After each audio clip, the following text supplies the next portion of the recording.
ओम शांति। 6 जुलाई 2026 आज की साकार मुरली रंगीन बड़े बड़े अक्षरों में पढ़ें, सुने और गहराई से मंथन करें। हम प्रतिदिन प्रातः 4 बजे, 6 बजे, शाम को 4 बजे, 8 बजे 4 बार मुरली मंथन करते हैं। आप सभी भी इस मुरली मंथन में साथी व सहयोगी बन सकते हैं, जिसके लिए इसी वीडियो के डिस्क्रिप्शन बॉक्स में गूगल मीट का एक लिंक दिया हुआ, जिस पर जुड़कर आप साथी व सहयोगी बनेंगे। यदि आपको जुड़ने में कोई कठिनाई आ रही है तो जो आप वीडियो देख रहे हो उसमें नीचे चलती हुई लाइन में व्हाट्सएप नंबर देख रहे हैं, उस पर मैसेज करके लिंक प्राप्त कर सकते हैं, प्रश्न पूछ सकते हैं। आपका कोई सुझाव है तो सुझाव भी दे सकते हैं। उससे भी बढ़िया, इस व्हाट्सएप नंबर के बाद आपको वेबसाइट दिखाई दे रही है www.brahmakumarisbk शांति। तो आप जैसे ही किसी भी ब्राउजर में लिखेंगे ब्रह्मा कुमारीज बीके ओम शांति,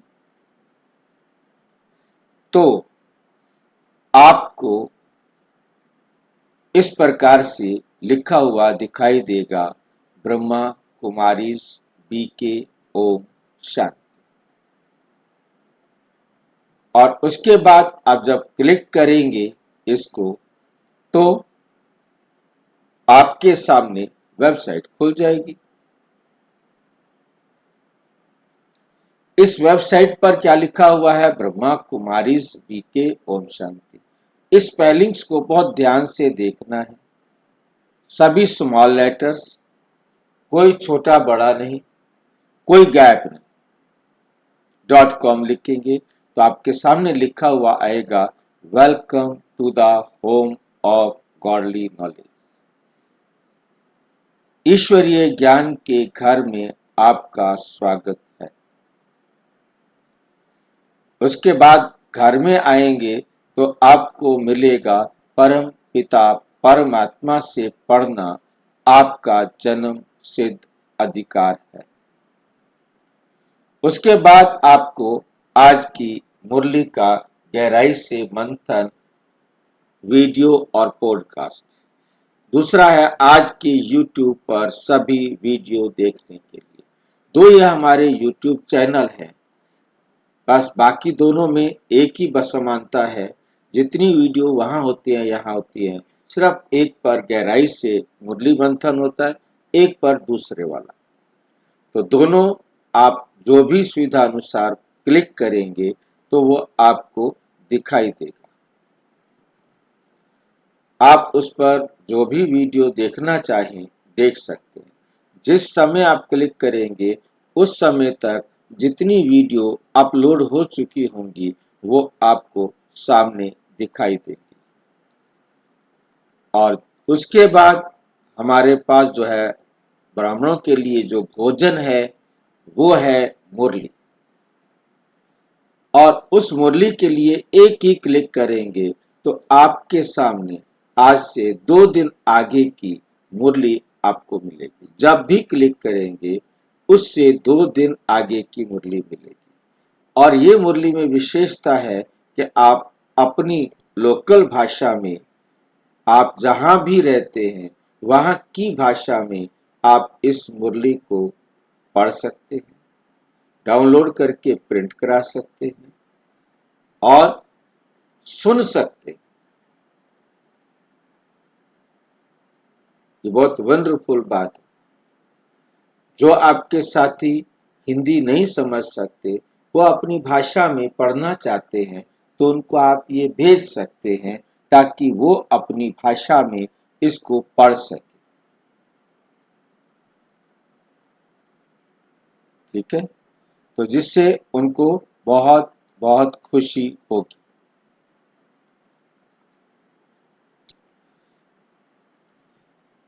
इसके बाद, मुरली के बाद आता है कि हमने मुरली तो पढ़ ली, परंतु उसका रिवीजन कैसे करें। उसके लिए आपके पास रोजाना हर डेट पर आपके पास ये भेजा जाता है, जिससे आप 20 क्वेश्चन होते हैं जो हिंदी और इंग्लिश दोनों भाषाओं में होते हैं। ये सभी भाषाओं में करना थोड़ा कठिन है।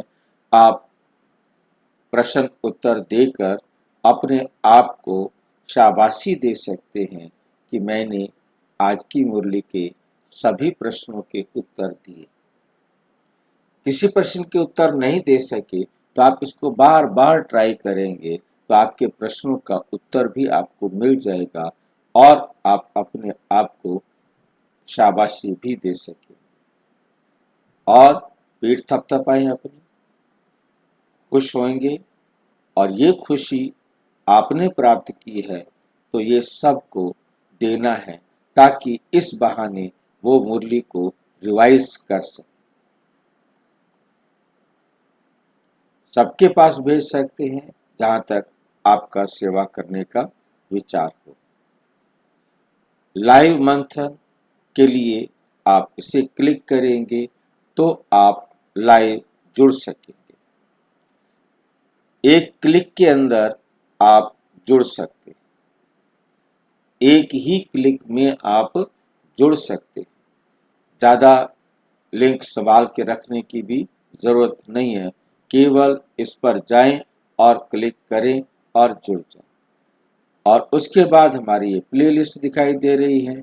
इन प्लेलिस्ट के अंदर आपको विशेषता मिलती है कि YouTube पर तो केवल आपको वीडियो मिलेगी, परंतु यहाँ गीता का भगवान कौन है, जैसे इस प्लेलिस्ट को खोलेंगे तो आपके सामने जो भी वीडियोस बने हुए हैं वो वीडियोस तो आपके सामने आएंगे। वीडियो देखना चाहते हैं तो वीडियो देखें, और वीडियो नहीं देखना चाहते हैं तो आप उसके बाद वही टेक्स्ट भी दिया है कि जिससे आप पढ़ करके आप समझ सके। ठीक है कि नहीं? तो वीडियो देखना चाहते हैं तो वीडियो देखेंगे, और नहीं तो आपको टेक्स्ट देखने के लिए मिलेगा, और उस टेक्स्ट को देखकर उसके प्रश्न उत्तरों को भी जो आप भेज सकते हैं।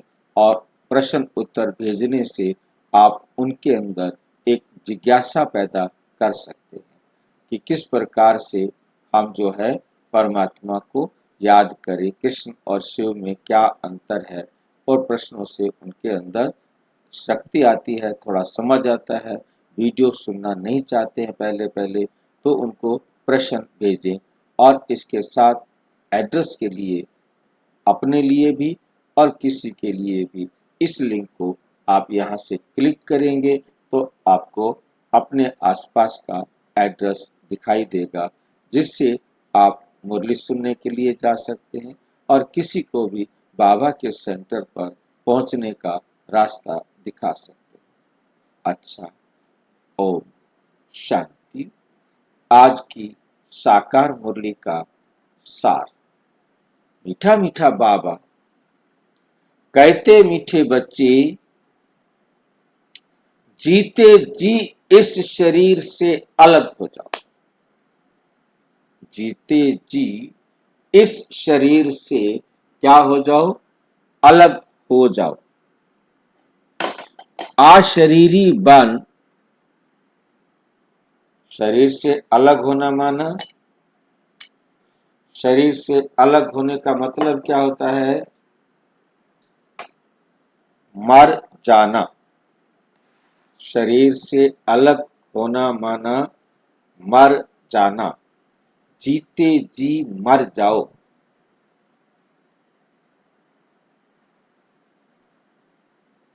और मरना भी पूरा मरना है, आधा मरना भी नहीं। अशरीरी बन बाप को याद कर, क्योंकि ये हमारा हीरा जन्म अनमोल है, जिसे जीते जी मरना कहा जाता है।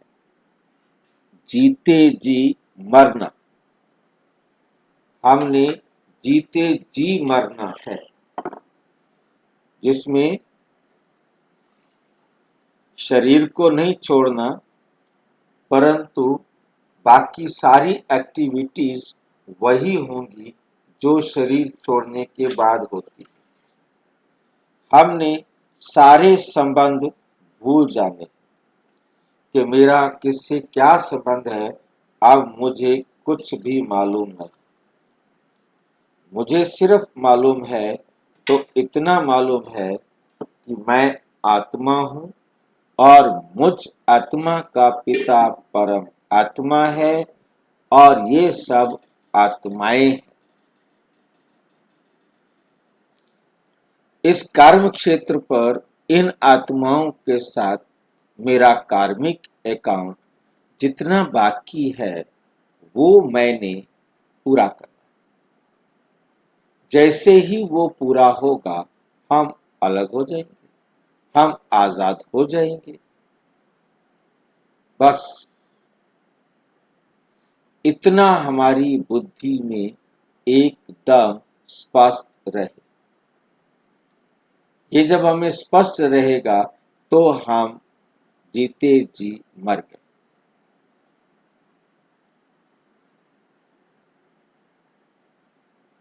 अशरीरी बन बाप को याद करना माना इन बातों की स्मृति में रहना कि मैं आत्मा हूँ, मुझ आत्मा का पिता परम आत्मा है। ये संसार में जो ये घूम रहे हैं ये भी आत्मा है, इनका पिता भी परमात्मा है। ये मेरे साथ संबंध संपर्क में आते हैं केवल कार्मिक अकाउंट बराबर करने के लिए। बराबर करके ही हमको घर जाना,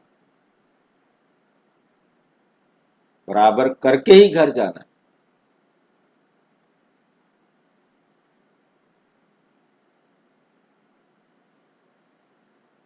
इसको ही कहा जाता है डेड साइलेंस। एक बात इसमें रह गई है जो हमें करनी चाहिए, वो कौन बताएगा? याद करो में एक बात रह गई,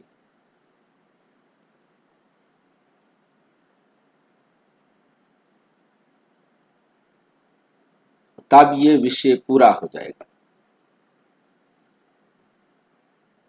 कार्मिक अकाउंट बराबर करने के साथ हमें और क्या करना चाहिए जो जरूरी है? कार्मिक अकाउंट बराबर करेंगे,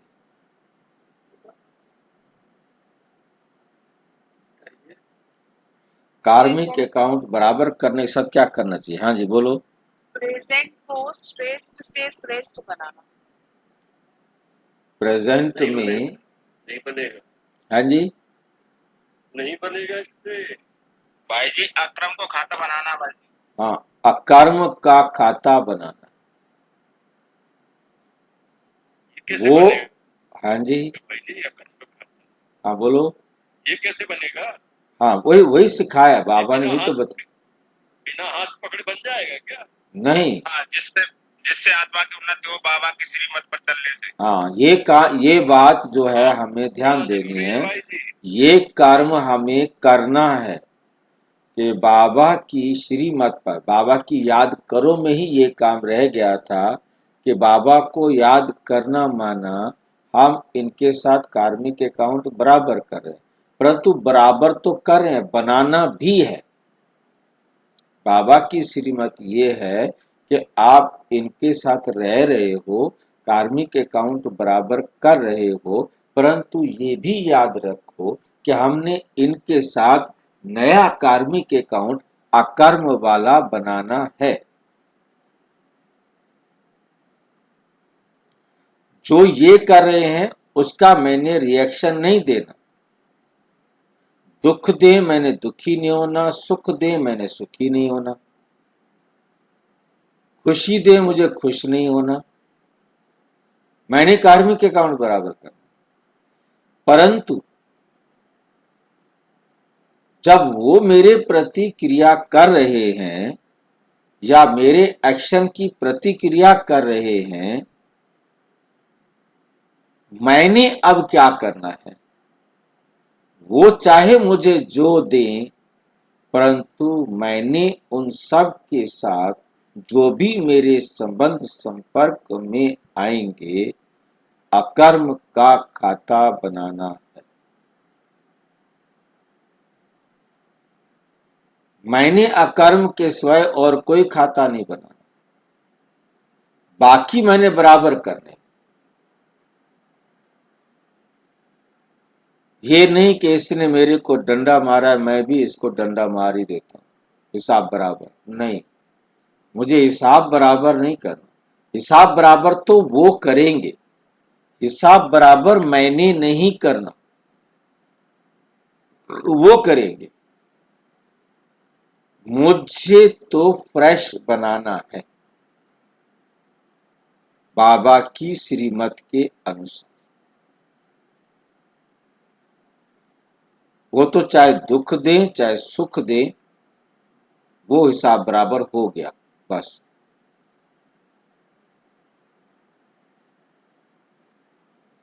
ये बात बहुत ही ध्यान से बुद्धि में रखनी, क्योंकि जो मैं बनाऊंगा वही मुझे मिलेगा। मुझे सतयुग वाला मिलना है, वो कलयुग वाला, द्वापर वाला, त्रेता वाला कोई भी मेरे साथ करे, मुझे सतयुग वाला करना। मुझे हर आत्मा के साथ टॉप मोस्ट कर्म करना।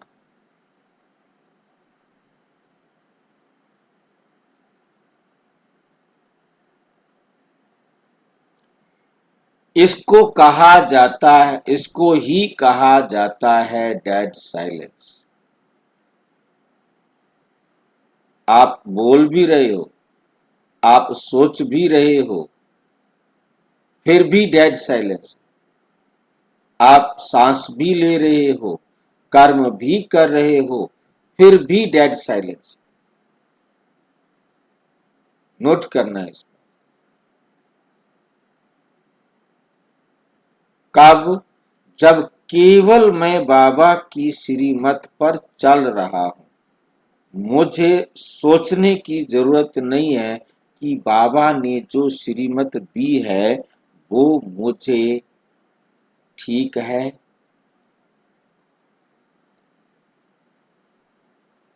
कुछ और तो करने की जरूरत नहीं है, कहीं गड़बड़ तो नहीं हो जाएगी, नहीं, कोई संकल्प नहीं चलाना।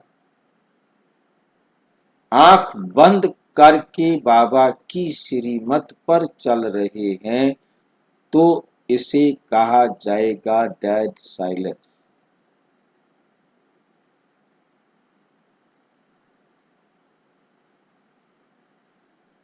बाबा की श्रीमत पर मन मत पर मत मिक्स नहीं की। ये इस दुनिया में रहते हुए डेड साइलेंस होगी।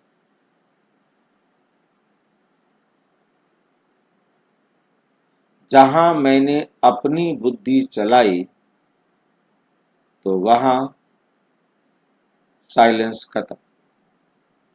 अपना संकल्प चलाया, साइलेंस खत्म।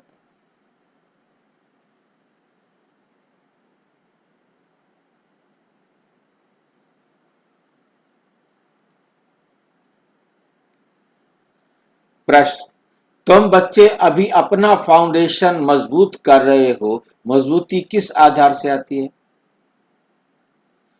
तुम बच्चे अभी अपना फाउंडेशन मजबूत कर रहे हो, मजबूती किस आधार से आती है? फाउंडेशन क्या भला होता है?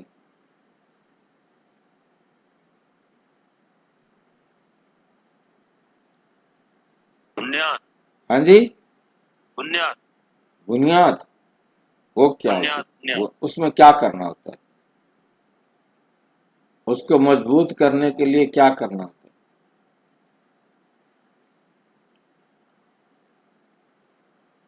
तो कंक्रीट डालनी पड़ती है उसमें बुनियाद के लिए, बस फिर ऊपर बीम डालने पड़ते हैं, कॉलम खड़े करने पड़ते हैं, बेस बनाना पड़ता है उसका। उसको सारे को मजबूत करने के लिए सीमेंट भी चाहिए, आयरन भी चाहिए, कंक्रीट भी चाहिए और ठीक अनुपात में चाहिए। आपने डाले तो सही, परंतु कहीं कुछ डाल दिया तो भी नहीं। उसको ठीक प्रकार से बनाते हैं तब उसमें उतनी मजबूती आती है। उन सब बातों को ध्यान रखा जाता है। तो यहाँ क्या होगा? यहाँ है पवित्रता। पवित्रता के आधार से, क्योंकि यदि कंक्रीट में पत्थर कच्चा आ गया है, भुरभुरा आ गया है, सीमेंट ठीक नहीं आया है, शुद्ध सीमेंट नहीं है, शुद्ध कंक्रीट नहीं है, शुद्ध आयरन नहीं है, सही प्रकार से बाइंडिंग नहीं है, पवित्रता नहीं है, तो जितना जितना आत्मा पवित्र अर्थात सच्चा सोना माना शुद्ध, शुद्ध जितना सामान शुद्ध प्रयोग किया जाएगा उतना जो है शक्ति मजबूती आती जाएगी। क्योंकि गंध भर दिया, भर तो गया, परंतु उसमें थोथापन रह जाएगा, ठोस नहीं बनेगा, मजबूत नहीं बनेगा। प्रॉपर ठुकाई कुटाई नहीं की तो भी नहीं होगा। बाबा अभी स्वराज्य का फाउंडेशन इतना मजबूत डालते हैं जो आधा कल्प उस फाउंडेशन को कोई हिला नहीं सकता। तुम्हारे राज्य को कोई छीन नहीं सकता। गीत ओम नमः शिवाय। ओम शांति। बाबा कहते हैं मुझे याद करो, अर्थात अशरीरी बनो, अर्थात अशरीरी बनो, अर्थात डेड साइलेंस। जैसे मनुष्य मरते हैं तो डेड साइलेंस हो जाती है। कहते हैं इनका शरीर शांत हो गया। शरीर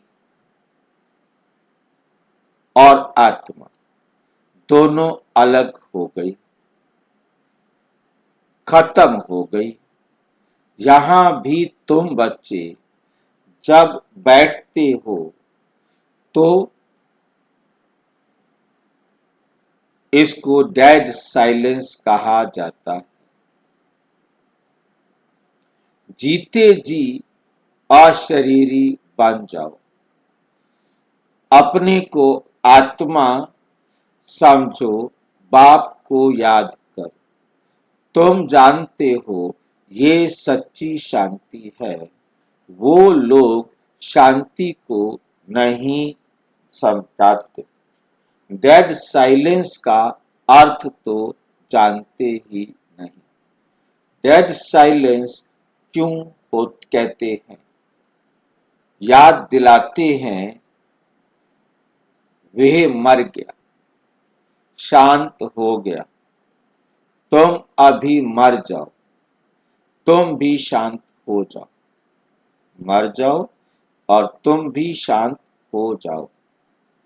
बड़े बड़े लोग गांधी की समाधि पर जाते हैं, वहां जाकर कहेंगे डेड साइलेंस, अर्थात शांति में बैठो। तुमको भी मालूम है हम आत्मा शांत स्वरूप हैं। दुनिया को पता ही नहीं, हम अपने स्वरूप में टिक जाते हैं। हमारा स्वधर्म है शांति। हमारा स्वधर्म है शांत। हमारी आत्मा शांत स्वरूप है। उनको ये पता ही नहीं, इसलिए शांति मांगते हैं। आत्मा कहती है शांति चाहिए। आत्मा अपने स्वधर्म को भूली हुई है। वास्तव में आत्मा का धर्म ही शांत है। फिर आत्मा क्यों कहती है अशांति है? अशरीरी हो बैठ जाओ। वे तो हठ से प्राणायाम चढ़ा देते तो जैसे मर जाते। उसको कहा जाता है आर्टिफिशियल शांति। आर्टिफिशियल शांति। तुम बच्चों को तो पता है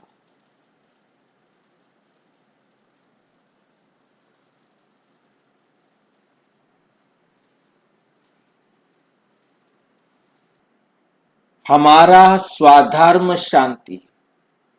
तुम आत्मा स्वराज्य ले रही हो। आत्मा ही सब कुछ करती है। आत्मा ही सब कुछ करती है, बनती है। आत्मा बैरिस्टर बनती है। आत्मा ही क्या बनती है?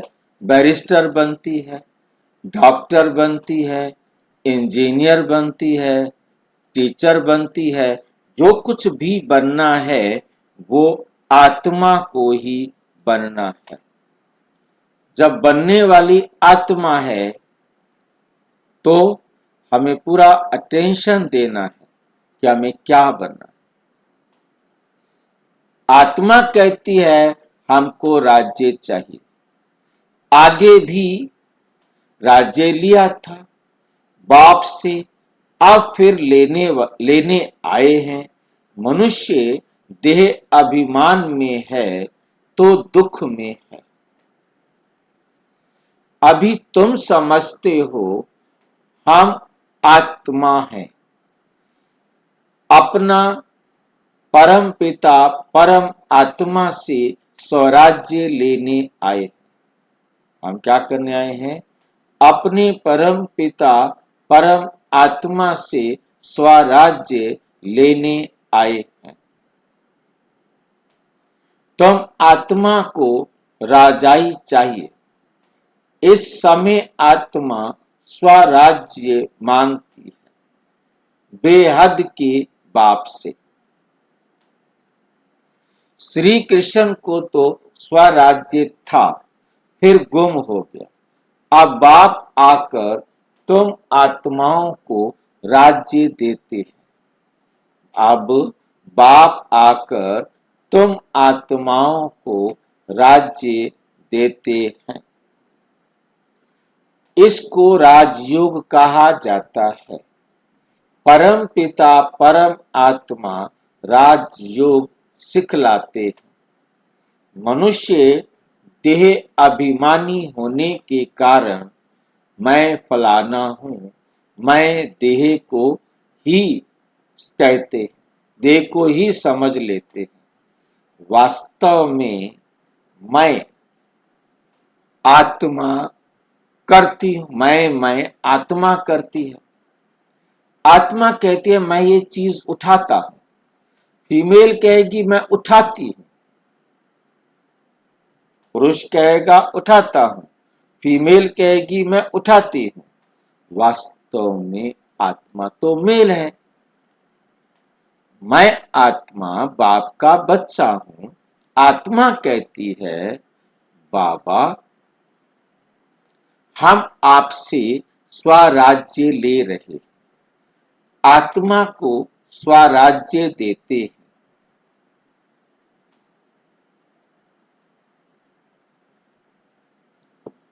परमात्मा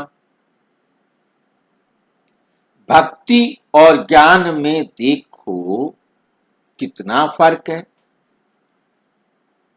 शिव का मंदिर भी होता है, सबसे जास्ती घंटे भी शिव के मंदिर में बजते हैं, उनको जगाते हैं।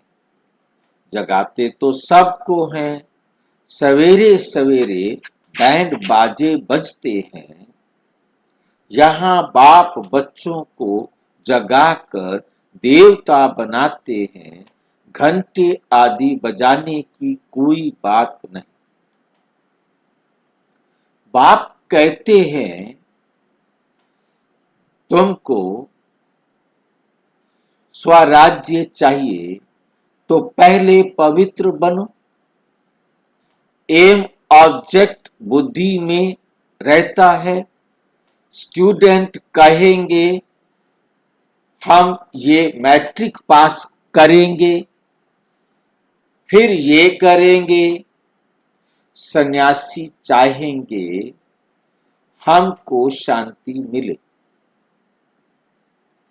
एक कहानी भी है ना, रानी के गले में हार पड़ा था, ढूंढती थी बाहर, तो वे भी शांति को बाहर ढूंढते हैं। परंतु आत्मा तो स्वयं शांत स्वरूप है। आत्मा अपने स्वधर्म को भूल अपने को शरीर समझ बैठी है। बाप फिर दिलाते हैं, स्मृति दिलाते हैं कि तुम आत्मा हो, तुम जानते हो, तुम आत्मा हो। तुम आत्मा ने 84 जन्म भोगे हैं। ये बातें दूसरा कोई समझा ना सके। बाप कहते हैं तुम अपने जन्मों को नहीं जानते हो। मैं बताता, तुम हो ब्रह्मा कुमार, ब्रह्मा कुमारियां। बाप ने समझाया है सिवाय पवित्रता के ज्ञान की धारणा हो नहीं सकती। कहते हैं ना, शेरनी के दूध के लिए सोने का बर्तन चाहिए। तुम इसमें भी सोने का बर्तन चाहिए। आत्मा बाप को याद करने से सोना बन जाती है। बाप भी सच्चा सोना है। आत्मा बाप को याद करती है तो ज्ञान आ जाता है। अब याद करने का मतलब और ज्ञान आने का मतलब कभी किसी ने सोचा नहीं। याद करने से ज्ञान आ जाएगा, कौन समझाएगा मुझे? कैसे हो सकता है ये? हम याद करेंगे राम राम राम राम राम राम, ज्ञान आ जाएगा। शिव शिव शिव शिव शिव शिव, कृष्ण कृष्ण कृष्ण कृष्ण, वाहेगुरु वाहेगुरु वाहेगुरु। मानना उसकी श्रीमत पर चल। बोले ये देखिए ना कितनी बड़ी बात है। ये कसूर बाबा का है या किसी और का कसूर है, ये भी बता दो साथ में जरा।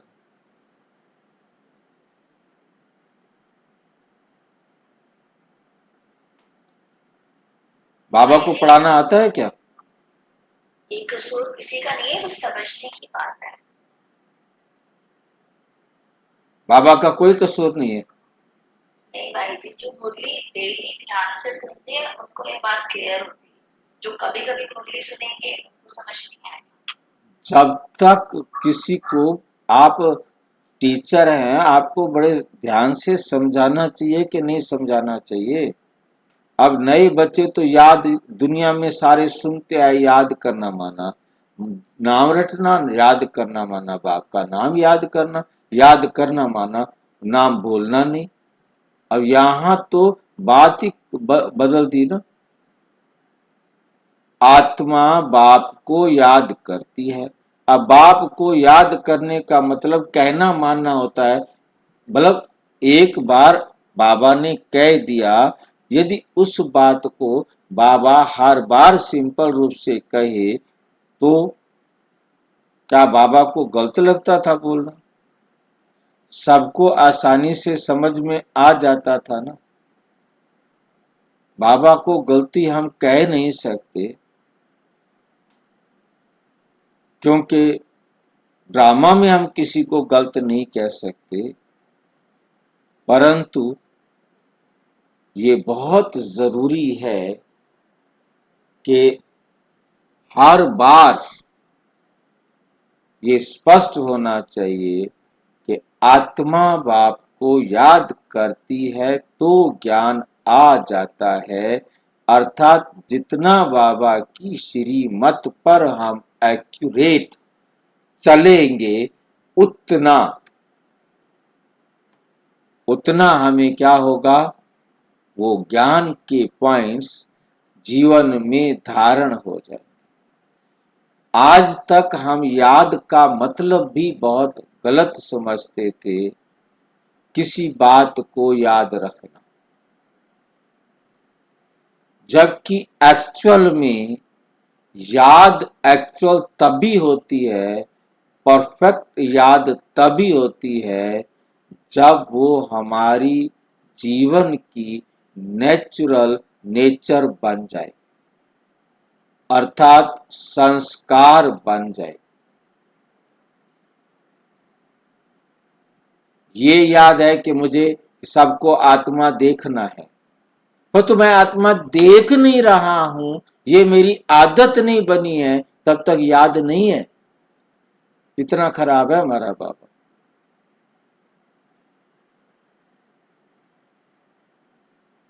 इतना याद से काम नहीं चलेगा कि मैं आत्मा हूं, ये भी सब आत्माएं हैं, मुझे मालूम है। हाँ, मालूम है तुम्हें। क्या ये मेरा संस्कार बन गया है?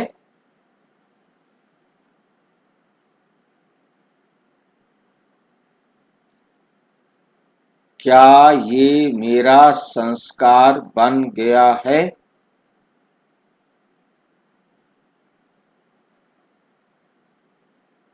हाथ उठवाओ भाई जी, हाँ जी, हाथ उठवाओ।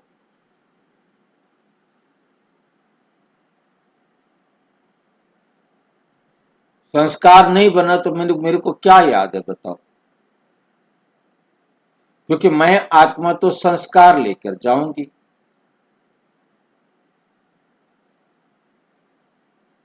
और संस्कार बना नहीं, याद नहीं हुआ।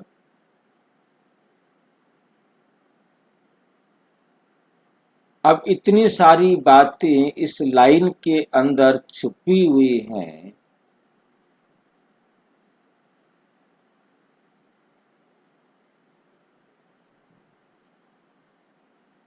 तुम सच्चा सोना पवित्र थे,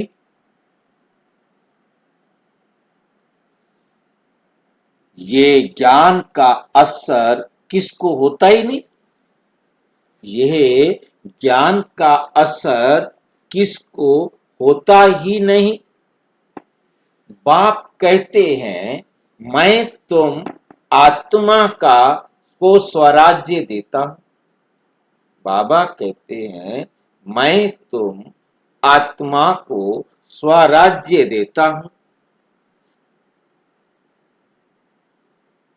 बाबा हम आत्मा को स्वराज्य,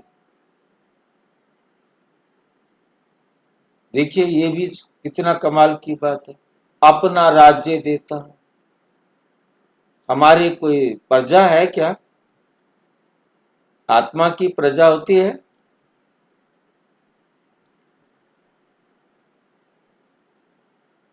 आत्मा की प्रजा देखी है? आत्मा की प्रजा कर्म इंद्रिया, सूक्ष्म कर्म इंद्रिया। सूक्ष्म मन बुद्धि संस्कार, ये है स्व।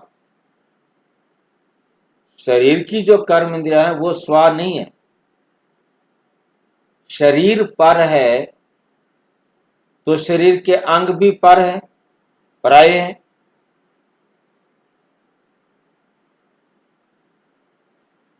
शरीर की इंद्रियों पर राज्य करना, ये पर राज्य कर रहे हैं।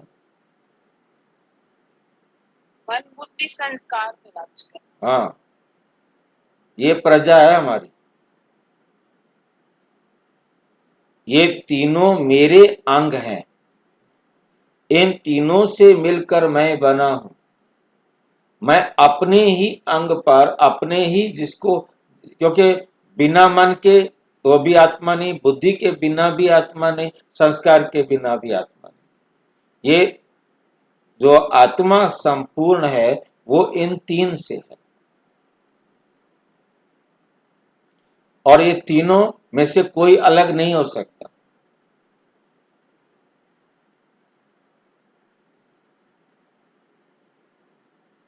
इसको असेंबल नहीं किया जा सकता।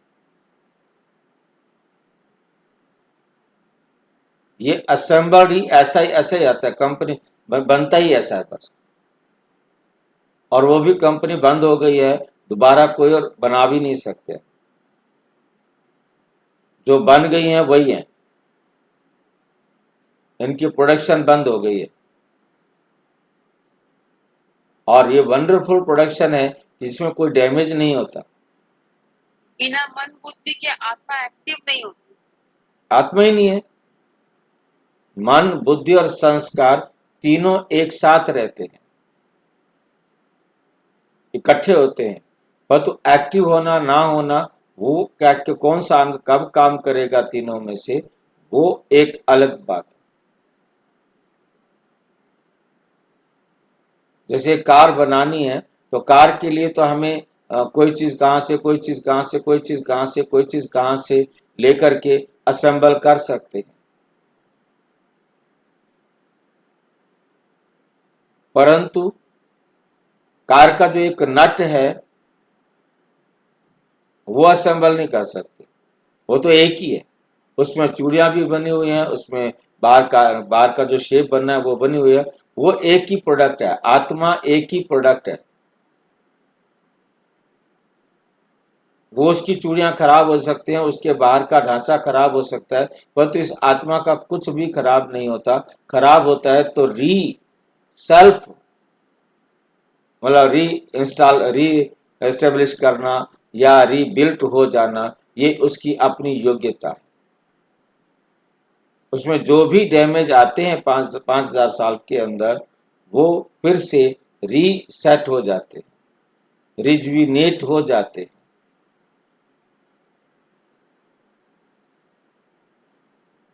ये एक ही रहता है।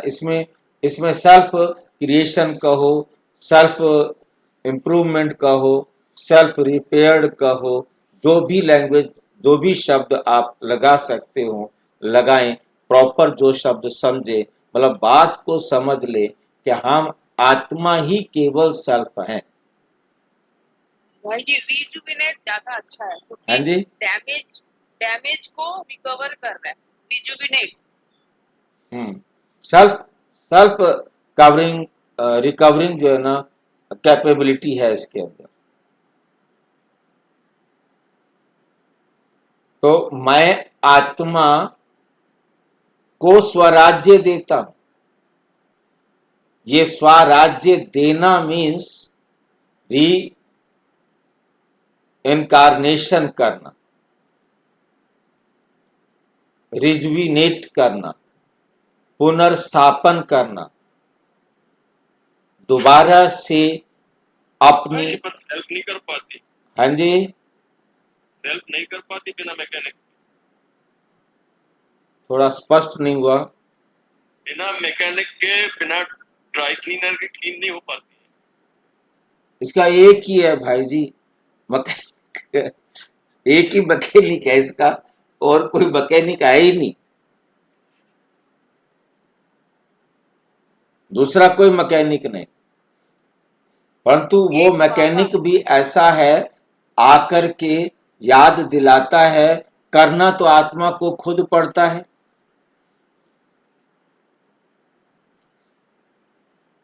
ज्ञान का असर किसको होता ही नहीं।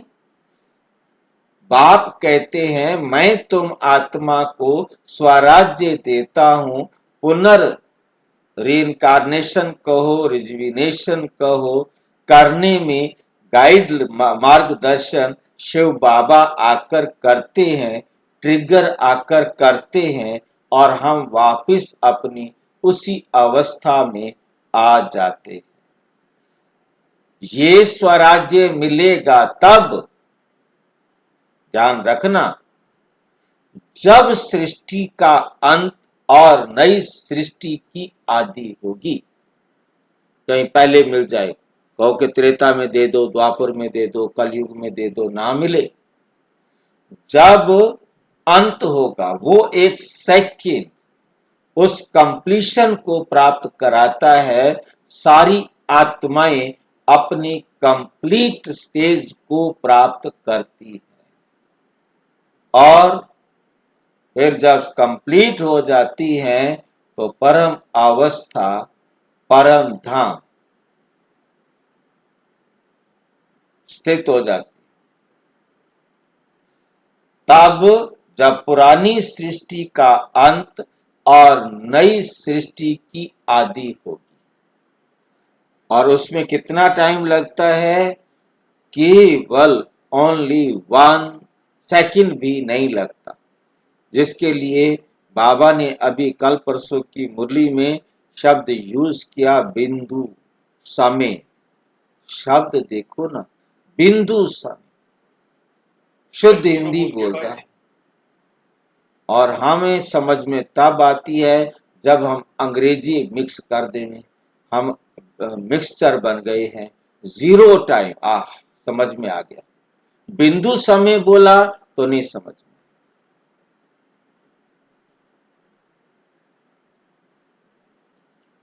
जो शुद्ध हिंदी जानता हो तो वो समझ जाए बिंदु समय क्या होता है, और अंग्रेजी मिक्स कर दे तो हमें समझ में आ जाता है। जीरो टाइम, ओ बात ही बदल जाती है। हम अंग्रेज बन गए हैं। पुरानी सृष्टि का अंत और नई सृष्टि की आदि होगी। पुरानी सृष्टि के अंत में और नई सृष्टि की आदि में नो टाइम। भाई जी, बिंदु का मतलब जीरो हो गया, क्लियर किया बाबा ने। अब बिंदु का मतलब जीरो ही होता है भाई जी। जीरो, और बाबा का मतलब भी जीरो। तो मतलब बाबा ने जीरो नहीं बोला, बिंदु बोल दिया। हाँ, अब हमें समझ में ना आवे। इसमें कितना रहस्य है? हाँ जी, इसमें कितना बड़ा रहस्य है? हाँ, रहस्य बहुत बड़ा रहस्य है। अब जैसे हम संगम, सारे संगम देख सकते हैं ना। नया साल चेंज हो रहा है, 12 बजने के बाद 12:01 हुआ, कितना टाइम लगा? हाँ, देखिए ना, इसी में इसी से समझिए। है नहीं? तो मतलब ये बात हमें समझ में है ना कि ये बात कितनी, मतलब बाबा देखो विस्तार से समझा रहे हैं, पर तो बाबा को पता है ड्रामा के हर राज का कि कब किस आत्मा को कौन सी बात समझ आनी चाहिए, उसको आ जाएगी। और जिनको नहीं समझ में आनी चाहिए उनको समझ में नहीं आएगी। बात किसी, हाँ जी, बिंदु अर्थ बहुत अपने अपने हिसाब से लेते हैं। हाँ, बिंदु अर्थ, क्योंकि सब मैं खुद इस बात को समझता हूँ कि ये तो मेरा भाग्य कहो कि मैं ड्राइंग का टीचर हूँ, और ड्राइंग में मैंने, क्योंकि टीचर होने के कारण सबसे पहले मुझे बिंदु की डेफिनेशन बतानी होती है, और बिंदु की डेफिनेशन मुझे याद थी। अब साइंस वाले, जब टीचर कोई भी हो, जब तक जरूरत ना पड़े बिंदु की डेफिनेशन वो यूज नहीं करेगा। जब तक जरूरत ना पड़े, मैंने बहुत सारे साइंस के टीचर से बात की, जब मैंने उनको बताया, कहते हैं हाँ ये बिल्कुल आप ठीक बोल रहे हो, पर तो उससे पहले नहीं पता। क्यों नहीं पता? यूज नहीं है। क्योंकि जो टर्म, जो बात हम रोजाना यूज करते हैं वो हमें सहज समझ में आ जाती है। जो हम यूज नहीं करेंगे, अब डेफिनेशन रोज तो यूज नहीं होगी ना। मुझे हर रोज करनी होती थी कि भी मैंने तो बच्चों को रेखा के बारे में बताना है, पॉइंट के बारे में बताना है, सर्कल के बारे में बताना है, शेप्स के बारे में बताना है। मेरे पास ये कॉमन था। पर तो साइंस का टीचर तो बहुत आगे निकल चुका होता है बिंदु से, उसने तो बहुत आगे चला जाता है, तो पीछे की छोटी छोटी बातें जो है ना क्या हो जाती हैं, निकल जाती है। जो रोजाना पढ़ाता होगा बिंदु उसे याद रहेगा ना, तो जो नहीं पढ़ाता तो उसे भूल जाता है। याद आ जाता है परंतु जब उसको जरूरत पड़े तो याद आए। अब बाबा की मुरली वो पढ़ेगा तो उसे पॉइंट आएगा तो पॉइंट की डेफिनेशन पर सोचेगा, नहीं तो नहीं सोचेगा। मैं भी काफी टाइम तक ऐसे ही पढ़ता रहा परंतु समझ में आया धीरे धीरे। याद को भी मैं ऐसे ही पढ़ता रहा, धीरे धीरे एक दिन समझ में आया क्वेश्चन, क्योंकि जब आप सामने वाले प्रश्न पूछते हैं तो बुद्धि में आता है भाई याद करने से ज्ञान कैसे आ जाएगा। ये बात भी ठीक है भाई, याद का और ज्ञान आने का क्या मतलब हुआ। ऐसे जब तक चर्चा नहीं की जाए, मंथन ना किया जाए, छोटी छोटी बातें समझ में नहीं आ सकती। तो पुरानी सृष्टि का अंत और नई सृष्टि की आदि होगी। मनुष्यों को हद की राजाई है और बेहद की राजाई मनुष्यों को कभी मिलती नहीं। बेहद की राजाई मनुष्यों को कभी मिलती नहीं। विश्व का मालिक बन न सके, क्योंकि 100% प्योर बनेगा तो,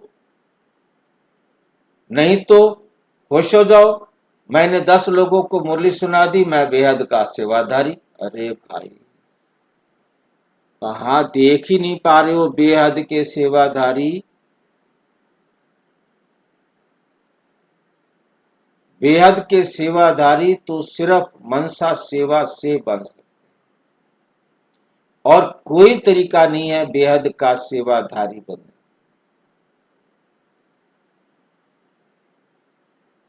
आप 1000 लोगों की क्लास करा लो तो बेहद में हो, आप 10,000 की क्लास करा लो, 1 लाख की करा लो, 1 करोड़ की करा लो क्लास, आप हद के सेवाधारी हो।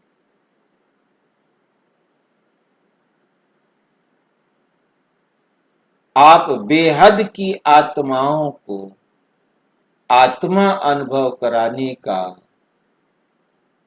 सेवा करो तो आप बेहद के सेवाधारी।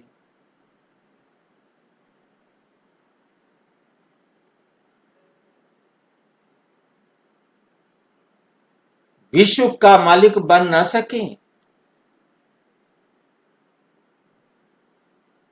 तुम धमकी दे रहे हो, चले चिढ़ा रहे हैं, क्या कर रहे हैं, मेरे को नहीं समझ में आ रही बात बाबा की। विश्व का मालिक बनना हाँ जी क्लियर कर रहे हैं बाबा, विश्व का मालिक बनना है तो ऐसे बनना होगा। अच्छा, तुम बनते हो बाप द्वारा, मेरे द्वारा बनोगे बाबा कहता है। भगवान बाप को ही तुम्हारे 84 जन्मों का मालूम है। देवताएं अपने जन्मों को जान नहीं सकते, अगर जान जाएं तो दुखी हो जाएं, क्या सीढ़ी उतरते जाएंगे, राजाई का सुख ही गुम हो जाए। यहां तुमको पता है, जानते हैं कि हम आत्मा हैं, इसमें संशय की बात नहीं। एक दो से सुनकर वृद्धि होती जाती है। ये देवी धर्म का झाड़ स्थापन हो रहा है। तुम समझ सकते हो ये हमारे ब्राह्मण कुल का आया हुआ है, इसने पूरी भक्ति की है, फिर बाप से वर्षा लेने आया है, ज्ञान पूरा होता है, फिर भक्ति शुरू होती है। ये किसको पता ही नहीं, ये किसको पता ही नहीं है। मकान भी नया और पुराना होता है ना, कच्चे मकान की आयु जरूर कम होगी। आजकल मकान बहुत पक्के बनाते हैं, भल अर्थक्वेक आदि हो तो मकान गिरे नहीं, नुकसान ना हो, बहुत मजबूत बनाते हैं, फाउंडेशन जास्ती पक्का बनाते हैं। अब फाउंडेशन पड़ रहा है। स्वराज्य का आत्मा को 21 जन्मों के लिए राज्य मिलता है। यहाँ की राजाई से तो कुछ है नहीं, यहाँ की राजाई तो कुछ है नहीं। आज राजाई है, कल किसी ने चढ़ाई की, खलास, फाउंडेशन कोई का नहीं। मनुष्य को भी फाउंडेशन नहीं, आज है कल मर जाए। अभी तुम्हारा फाउंडेशन बाबा पक्का देते हैं।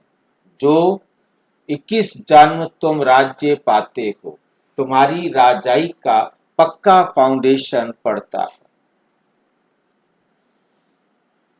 तुमको कोई भी धरती का तूफान हिला ना सके। गीता में भी कहते हैं बाबा हमको स्वराज्य देते हैं, किसको कोई ले ना सके, जिसको कोई ले नहीं सकता, गिरा ना सके।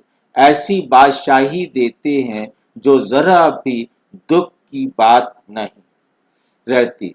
आत्मा को कितनी खुशी होनी चाहिए।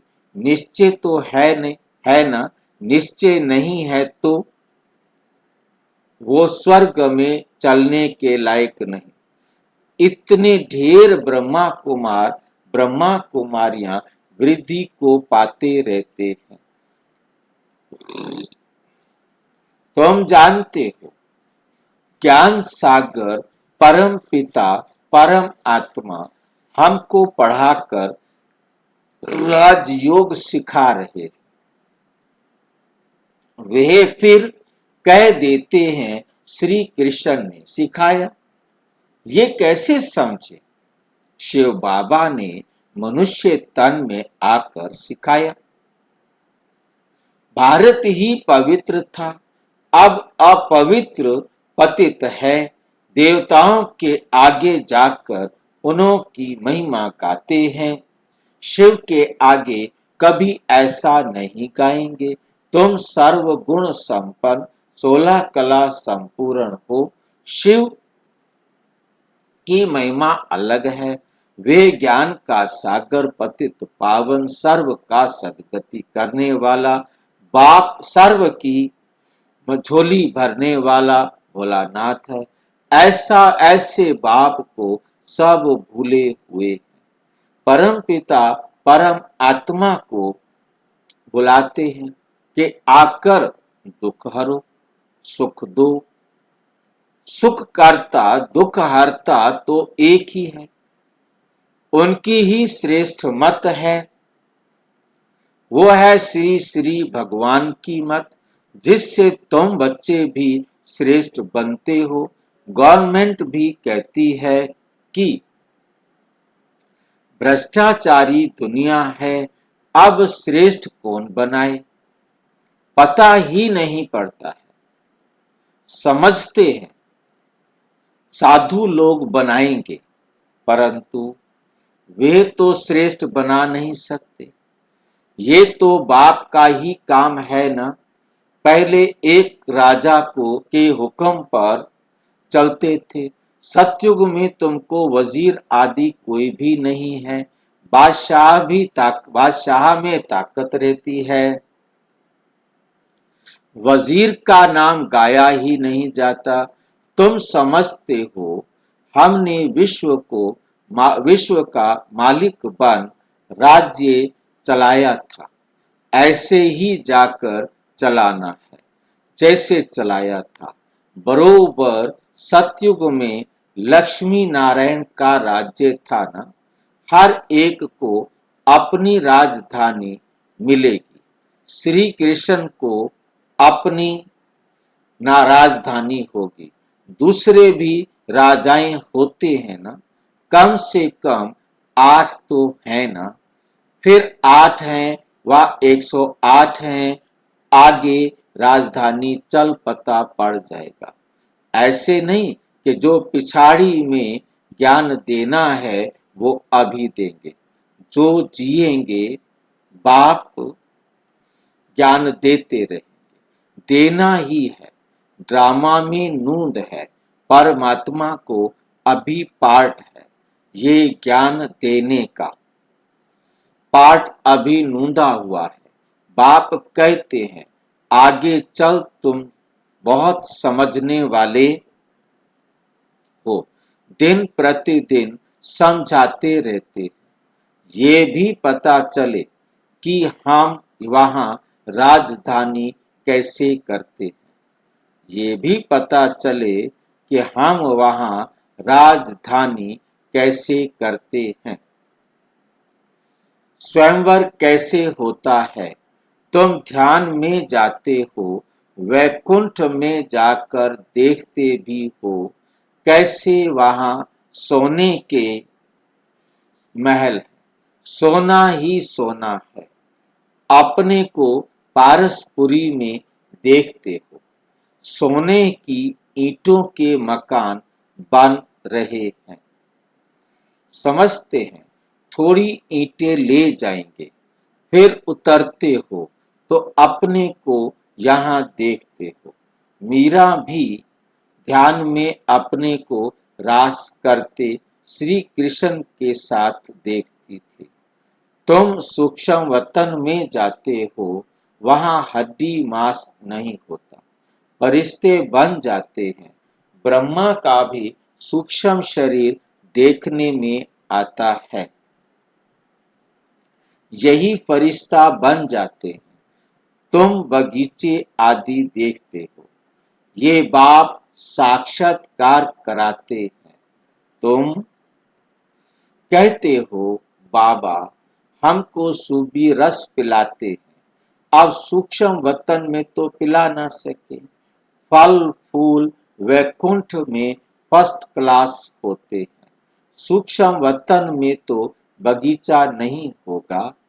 तुम बच्चे तुम बताते हो कि बगीचे में बड़े, तुम बताते हो बगीचे में गए, फिर वहां प्रिंस था, वे तो वैकुंठ हो गया ना। वैकुंठ को वैभव यहाँ मिल न सके, जो वैकुंठ के वैभव हैं वो हमको यहाँ तो नहीं मिल सकते ना। वहां तो फर्स्ट क्लास वैभव होते हैं।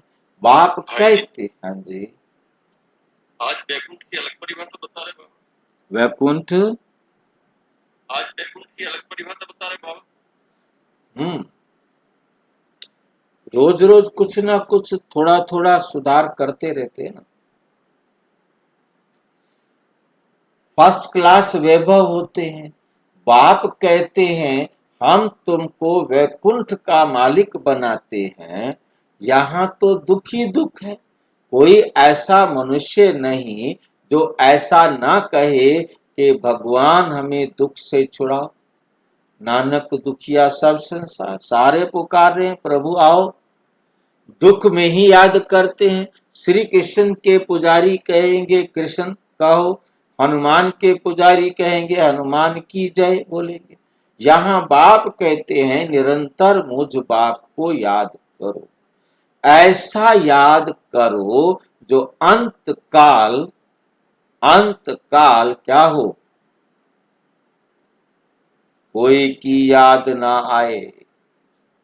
काशी कलवट खाते थे, उसमें किए हुए पापों की ऐसी महसूसता आती है जैसे जन्म जन्मांतर की सजाएं हो।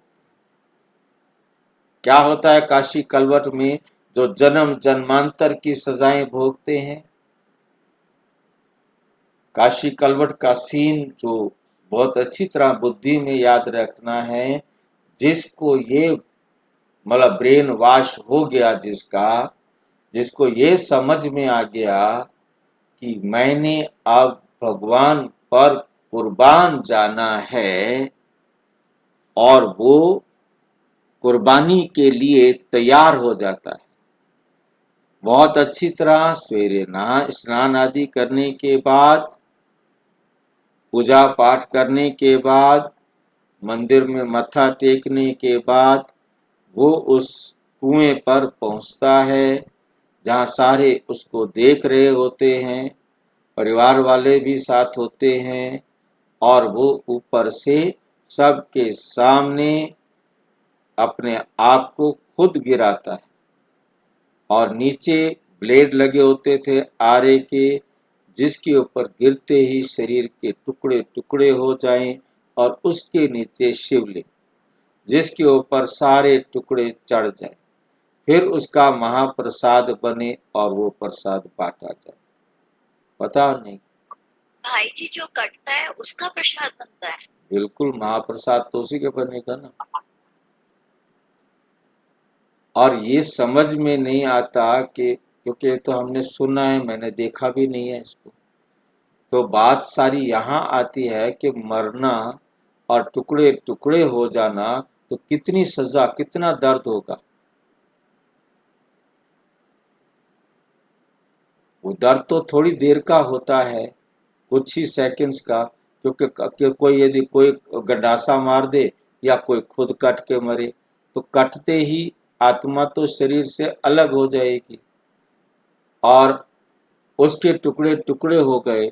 पता नहीं किस समझदार व्यक्ति को ये संकल्प आया और उसने ब्रेन वॉश किया। जैसे आजकल क्या होते हैं, बम लगा के अपने साथ उनका ब्रेन ऐसा वॉश कर देते हैं, वो बम लगा करके अपने साथ जा करके किसी को नष्ट कर देते हैं। ठीक इसी प्रकार से उस समझदार व्यक्ति ने भी ब्रेन वॉश किया कुछ लोगों का और उनको कुर्बान कराया, बलि चढ़ाई उनकी।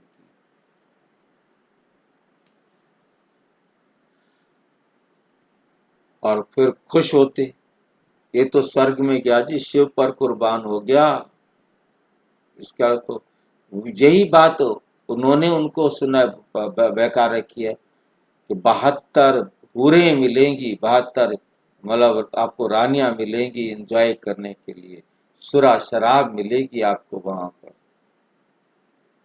यहाँ क्यों काम करते हो, क्यों मेहनत करते हो? यहाँ एक औरत को प्राप्त करने के लिए। हाँ जी, काशी में है ना ये जगह? काशी में सोचता हूँ कभी जाऊं, देख के तो आऊं कहाँ थे कुएं, कैसे हाँ, थे। देखने जाना चाहिए इसको। हाँ जी, मेरी इच्छा तो देखने बहुत जाना चाहिए। मेरी इच्छा तो बहुत है, परंतु देखो कब जाएंगे, ड्रामा में जब पार्ट होगा। हाँ, ड्रामा वाली बात। भाई जी अब थोड़ी ना होगा ये सब, हाँ जी, अब थोड़ी ना हो रहा होगा। अब वो तो कुएं अंग्रेजों ने बंद करा दिए, मैं तो ये कह रहा हूँ कि बंद करा दिए, परंतु वहां जाकर देखे तो सही कि काशी कलवट खाते कहाँ थे, क्या था। हाँ जानकारी। भाई जी, उसके नीचे क्या शिवलिंग था एकदम नीचे? हाँ जी, हाँ नीचे शिवलिंग, शिवलिंग कुर्बान तो शिवलिंग पर होना है ना। अब कोई हत्या करे किसी की तो उसके ऊपर दोष लगा देंगे। मतलब जिसने भी ये प्लानिंग किया, जिसने भी ब्रेन वॉश किया, जिसने भी ये काम शुरू किया होगा, जो भी पार्ट रहा होगा, वापिस आए तो सजाएं भोगते, बहुत पाप किए।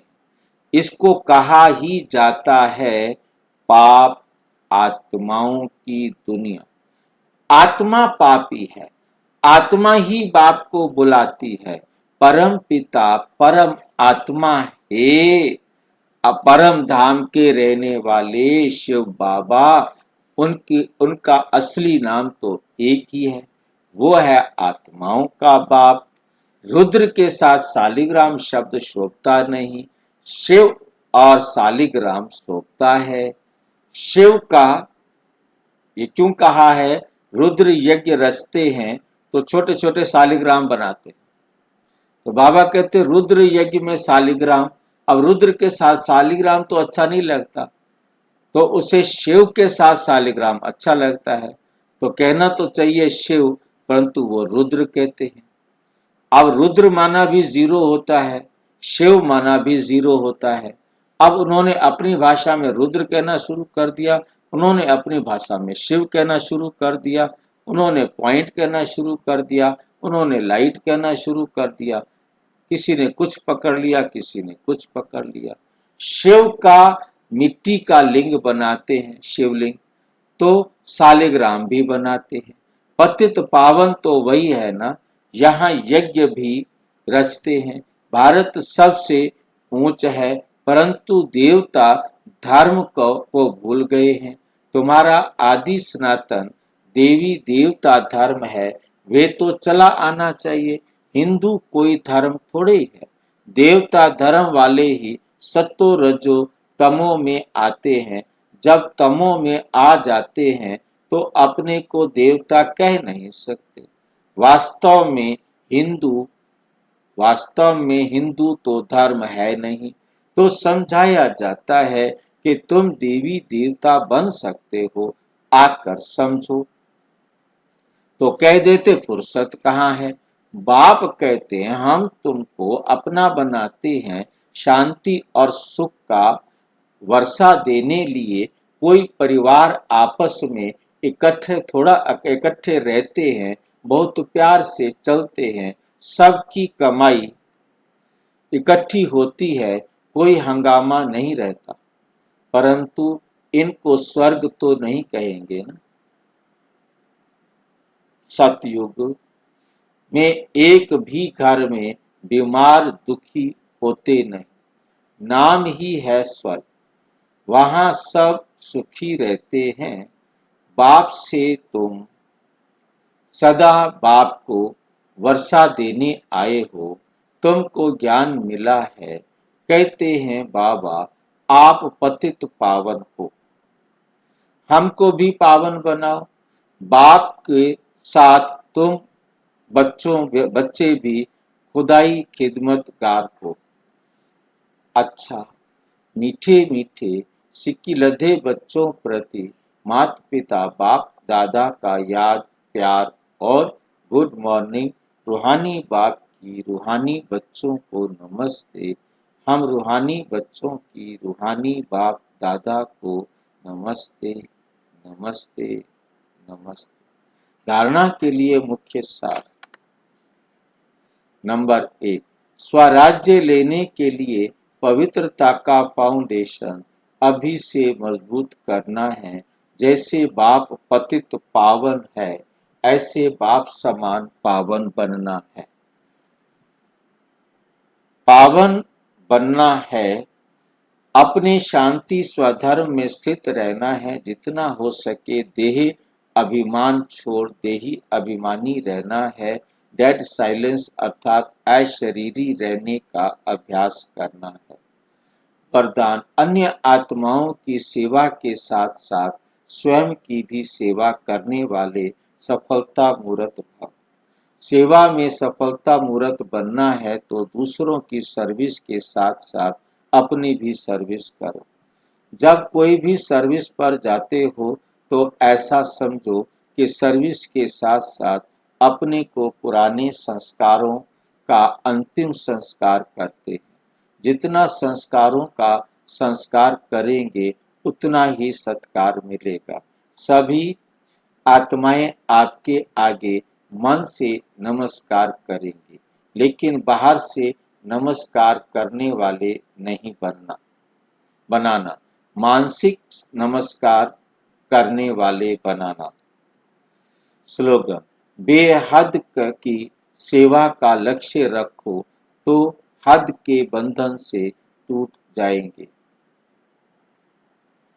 ये अव्यक्त इशारे सफलतापूर्वक ज्वाला स्वरूप स्थिति में रहे शक्तिशाली याद का अनुभव करो। जब तक आपकी याद ज्वाला रूप नहीं बनी है, तब तक ये विनाश की ज्वाला भी संपूर्ण रूप नहीं लेती। ये भड़कती है, फिर शीतल हो जाते हैं, क्योंकि ज्वाला मूर्त और प्रेरक आधार मूर्त आत्माएं अभी स्वयं ही सदा ज्वाला रूप नहीं बनी है। अब ज्वाला रूप बनने का दृढ़ संकल्प करो, तो संकल्प लो और संगठित रूप में मन बुद्धि को एकाग्रता द्वारा पावरफुल योग के वाइब्रेशन चारों ओर फैलाओ। अच्छा, ओम शांति। और विस्तार से जानने के लिए प्रजापिता ब्रह्मा कुमारी ईश्वरीय विश्वविद्यालय के किसी भी सेवा केंद्र पर संपर्क करें और यदि कोई प्रश्न है तो 9213106986 पर केवल आरटीआई करें या टेलीग्राम करें 9650692270 पर केवल व्हाट्सएप करें, फोन नहीं। ओम शांति। और